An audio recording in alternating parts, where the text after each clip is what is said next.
Elizabethan England produced some of the most influential and pioneering playwrights of the English-speaking language. William Shakespeare wrote during this period. It was a fertile field for the Elizabethan playwright. Even though there was much resistance by the local authorities, the plays and playhouses which surrounded the London city limits were immensely popular to the general public.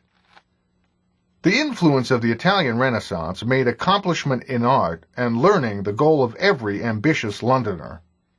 The popularity of books supplied the playhouses with a literate public which raised the standard for the quality of their work. But the playwrights during this period also had to appeal to the lower classes that were not well educated. The challenge of appealing to this broad spectrum of potential audience members quickened the efforts of the playwrights of the Elizabethan England period and inspired them to write some of the greatest plays of all time. Perhaps the most lively and prolific group of playwrights to write for the theater at this time were referred to as the University Wits. The University Wits were a group of university-educated playwrights who were engaged in a friendly competition to outdo each other in the creation of plays based on the Senecan model. These men became celebrities around London, and their plays, while very highbrow, were very popular with all of the play-going public. Their plays often espoused ideals of the Italian Renaissance, and they tended to create three types of plays that became the staples of the Elizabethan stage. Such authors as John Lyly, Robert Greene, and Thomas Nash set the standard for playwriting in Elizabethan England. Perhaps the most prominent of the University Wits was Christopher Marlowe. Christopher Marlowe was admired during his lifetime for writing plays that were highly accomplished in their use of blank verse. We'll consider blank verse in our section on the iambic pentameter. Marlowe created villainous characters who had admirable qualities. Characters in such plays as The Jew of Malta, Tamburlaine, and Edward II shed the shackles of common morality to pursue their own personal ends. This made for very daring and breathtaking drama in its time.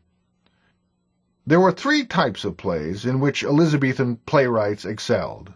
These were the tragedies, the histories, and the comedies. The tragedies of Elizabethan England departed from the ancient Greek tragedies. They lacked the episodic structure and the attention that was paid to propriety. In this way, the Elizabethan playwrights were truer to their Roman counterpart, Seneca. By his example, the Elizabethan playwrights excelled in what became known as the revenge tragedy. And perhaps no playwright achieved admiration and popularity more than the playwright Thomas Kyd for his revenge tragedy, the Spanish Tragedy. In Kyd's drama, there is much violence and deception. The scene in which the ghost of the lead character's father urges his son to avenge his untimely death spurred many imitators, including Shakespeare's Hamlet. The Elizabethans' thirst for vengeance and blood was often satisfied by the high number of revenge tragedies that were written and performed during this period. Another popular type of play that was common on the Elizabethan stage was the history play. The histories often celebrated some notable figure in English history and held up the admirable British traits of the character for the audience's delight. While the history plays were rarely accurate depictions of historical events, they often supplied their audience with a strong sense of pride and national good feeling. The comedies of Elizabethan England allowed the playwrights of England to excel at what they were educated to do: write poetry.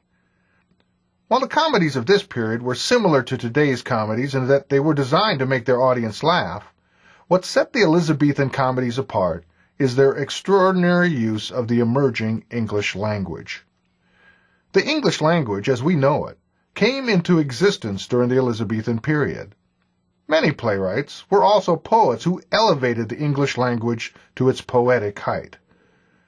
The comedies of this period were known as much for their beauty as for their ability to make the audience chuckle. The Pastoral Comedy was popular during this period and depicted simple, rural life with language that was meant to mirror the beauty of a natural countryside. Perhaps the most significant playwright of comedy during the Elizabethan period was Ben Jonson.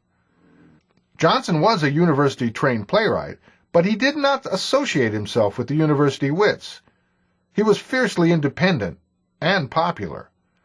His comedies focused on the dark side of human nature. His plays have often been referred to as the comedies of humors. Humors were considered overriding traits that individuals had depending on the humor that dominated their body. Jonson was best known for his comedies Every Man and His Humor, The Alchemist, and Bartholomew Fair. His play Volpone is a study in the comedy of humors and is often revived in professional productions today. Well, it's time again. Time to go to your task for this section. Once completed, we will continue our discussion of Elizabethan theater, including a look at the greatest playwright of all time. See you next time.